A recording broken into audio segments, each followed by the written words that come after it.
You want to know, I want to know, should you be drinking coffee? It's been all over the place. Caffeine's bad. It's going to kill you. Coffee's good. It's bad. Whatever. So today we dive into a little bit of the science. Should you be drinking coffee every day? And if you do, will it actually help you lose any weight? This is the Garage Gym Athlete Podcast, and we're here to build autonomous athletes and put phenomenal programming into every garage, basement, and spare bedroom out there. I'm Jerred Moon, and I'm with Joe Courtney. We are strength and conditioning coaches who have turned over 20,000 people into garage gym athletes over the last decade. And we're here to reduce the information overload that exists in the health and fitness industry today. We're going to do that by covering relevant science and give actionable takeaways, not only from the data, but from our years of experience. So let's dive in.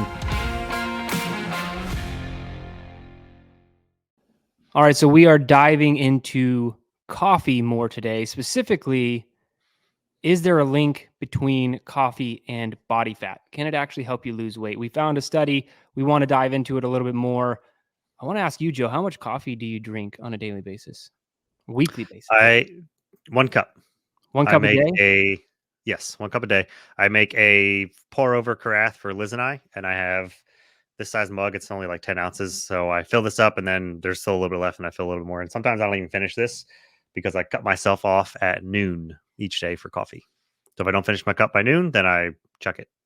Roger that. So I stopped drinking coffee, I don't know, 5 months ago, something like that. I don't know how long it's been. I talked about this a little bit in the podcast. Since coming off of caffeine, my HRV has increased and just anxiety levels are a little bit lower. And I feel like caffeine wasn't helping me too much. So I've been off for quite a while now. But who knows? Maybe after the science, I read into it a little bit more. Maybe I want to jump back on coffee. So let's dive into this study, see if you should be drinking coffee, and if so, what the benefits could be for your overall body fat. So the study is titled Increase from low to moderate but not high caffeinated coffee consumption is associated with favorable changes in body fat. It was conducted in 2023. Researchers evaluated 1,483 participants with metabolic syndrome as a part of a larger trial on the Mediterranean diet and physical activity. So they're kind of like taking this massive study and lopping off a part so we can look at coffee. And they looked at X-ray data, DEXA scans to measure fat tissue over a 3-year period. So ultimately, pretty cool study. Right off the bat, some of my issues with it. For some reason, we're looking at people with metabolic syndrome, and the average age of the participants is a little on the older side. And so, again, I do think we can get some solid takeaways out of this because of just how large the study is. That's why I ultimately picked it. But those are my only I wish they didn't all have metabolic syndrome. So anyway, metabolic syndrome is where you have, we've covered this in other episodes, where you just have 3 out of 5 metabolic parameters. So it's like, you have high blood pressure, high cholesterol, like all these other things, you're diabetic, those kind of things, making you have metabolic syndrome. So and anyway, longer studies are ideal. Observational studies make it leave a little bit more room for error and gray area, but the length of the study is great. Yeah. And that's the thing with food studies. Most food studies out there, you can't just go throw people in a lab and watch them for 3 years like lab rats. And that's why there is so much back and forth and controversy in the literature when it comes to anything nutritional, because most of the time they just have to ask people, what'd you eat yesterday? And people have to recall it. So it's not the best, but again, we can't get a whole lot better at nutrition. There are some like shorter studies, like 2 weeks of like where they actually do lock people in a lab and stuff, but not in this case. So yeah, study overall length and number of participants was good. So what they found, what I found really interesting, and I'll jump right to it. They did find, after adjusting for various factors, they discovered that increasing caffeinated coffee consumptions from lower, so that's 3 cups or less per month, to moderate, 1 to 7 cups per week, was associated with a reduction in total body fat, trunk fat, and visceral adipose tissue, or VAT. So VAT is the actual like dangerous one. So when you have a lot of fat around your organs, that's super dangerous. And they actually found a decrease in that because it just leads to a lot of various health issues. So anyway, what I found interesting was low levels of caffeine to them were 3 cups or less per month. And moderate levels to them were 1 to 7 cups per week. So you got 4 cups of coffee in a month and you're at moderate levels. But if you have also up to one a day. So if you're going from little caffeine to moderate caffeine, then that's where the benefit in all of this fat reduction is found. And I think that's going to be most people. To be honest, most people listening to this, that might be like a warm up. Like some people might be hitting 7 cups of coffee per day. I'm not going to say that's the norm, but like I know a lot of people slam large amounts of coffee. But the study also said if you're on the high end of that or you're high reducing to moderate, there's not as much of a benefit. So if you want to get the benefit, my takeaway is you probably have to go completely off of caffeine if you're at the high level and then work your way back up to a low amount to moderate levels to probably see the benefit here. So yeah, I found the amount interesting. And when I was drinking coffee, I mean, I probably would do easily 1 to 2 cups a day, to be honest. Since I make pour over, I mean, if you have more of a labor intensive way to make your coffee, then it's a little bit of a barrier versus like the K cups. You just slide your mug under and press a button, which Yeah, isn't great coffee anyway. oh yeah, I mean, that's when I was in the military. Those things were everywhere, so I had K cups like all the time. Also, pretty weak coffee, so you could drink more. And decaf, there's nothing good on decaf here. It said decaf drinkers, decaffeinated coffee did not show any significant associations in fat tissue. So I'm off of caffeine. I don't even drink decaffeinated coffee. I just don't drink coffee anymore. So I'm not getting any of these benefits. So is it still possible for me to ultimately lose weight? And is coffee an actual magic bullet? I mean, Joe, what are some of your takeaways here looking at the science and the data? A lot of mine were just some of the side notes for people to think about for lifestyle choices and coffee drinking, because a lot of the high or so there wasn't any added benefit to high coffee drinking. And most times when you see, hey, like your clickbait burbs of, hey, if you're drinking coffee, you could be losing weight, or coffee could do this for you. But like, and coffee drinkers are like, hell yeah, I have 5 cups a day. But this says that high coffee drinkers are not at any more or even a better benefit than moderate coffee drinkers.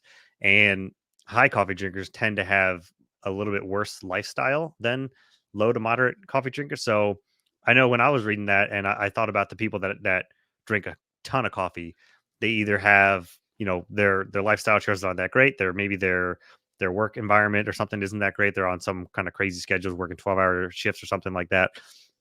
So for those on high, the takeaway that I kind of wanted to go for those on like high coffee drinkers that like, well, I'm already drinking a ton of coffee. How do I get this benefit? And you said to stop drinking coffee.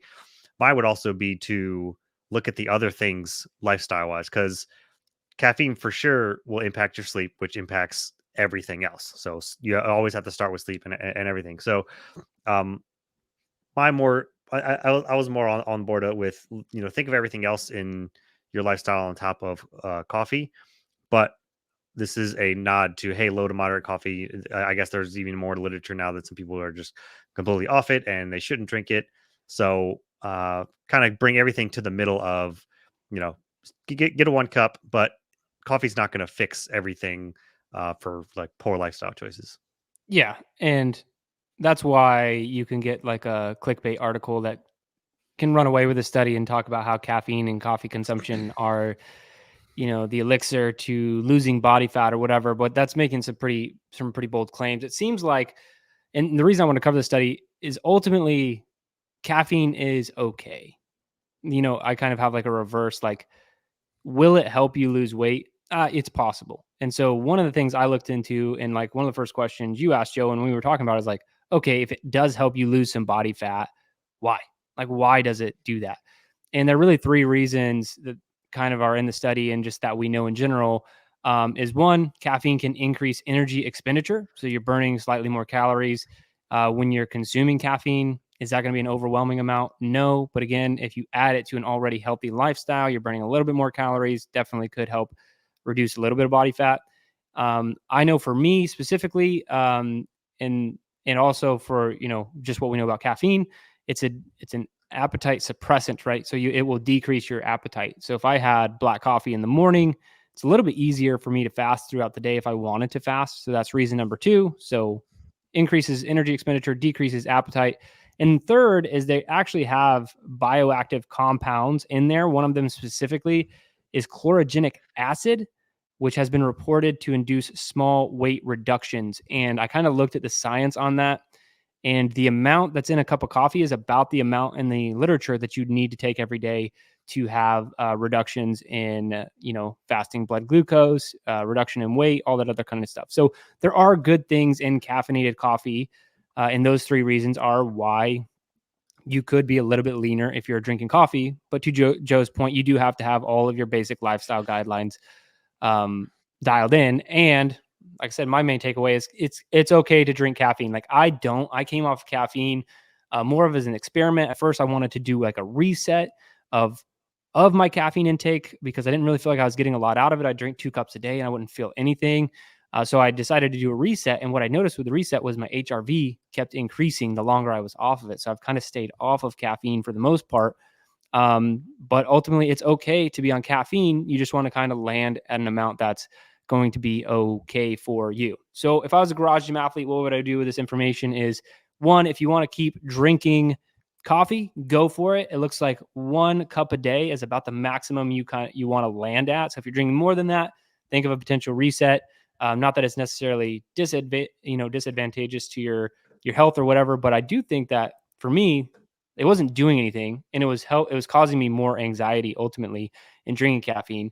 So 1 cup a day is good. So if you want to have your 1 cup a day, you're good to go there. But definitely have to have all the other basic guidelines in place. And this wasn't specifically in the study, but I don't know how it wasn't in the study. But does the coffee need to be black?